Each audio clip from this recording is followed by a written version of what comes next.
In Mallacoota, we're surrounded by wilderness on just about all sides, especially the coastline, east and west. We have really big wilderness areas, joining up with New South Wales in Nadji.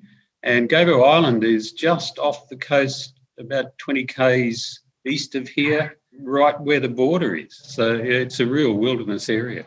Gabo Island is, it's a big rock basically. And I don't think we've noticed any particular impact of climate change yet. There is only one tiny beach on the island, the rest is rocks. So in that part of the world, it doesn't seem to affect nothing of species that we've noticed which shouldn't be there, which we can attribute to climate change.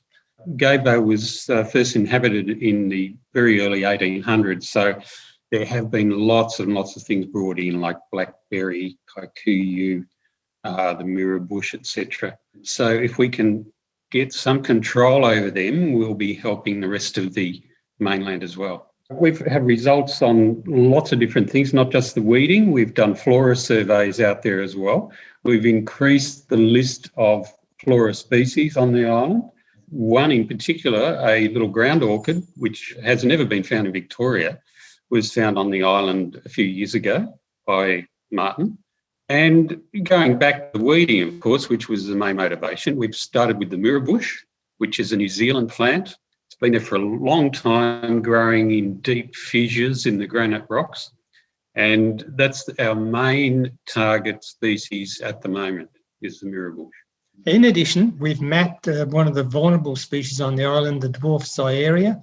And we also have another rare species of fern that has been on the island for quite a long time, but we found a new population in an old granite quarry, which is now being overgrown by blackberries. So that will be, after we've done the mirror bush, we'll try and get into this quarry, get rid of the blackberries. And it's always windy too. It's a very windy place, which we've had to learn new controls of weed because we can't spray. So we've had to learn lots of different control methods of cutting and painting and drilling to inject herbicide into large root systems. The Friends of Mallacoota has a membership of around about 150 people, which is fantastic for a small town of about 1,000 population.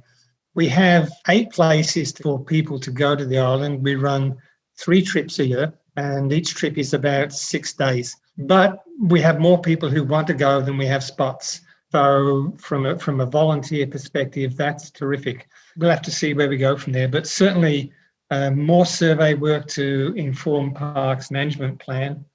Areas like the centre of the island, which is very low, rocky, mossy scrub, have lots of different orchid species, and we need to survey that properly in order to keep things like kikuyu grass out of there, which can just take over the whole thing. So things like that, and the blackberry affecting that endangered fern.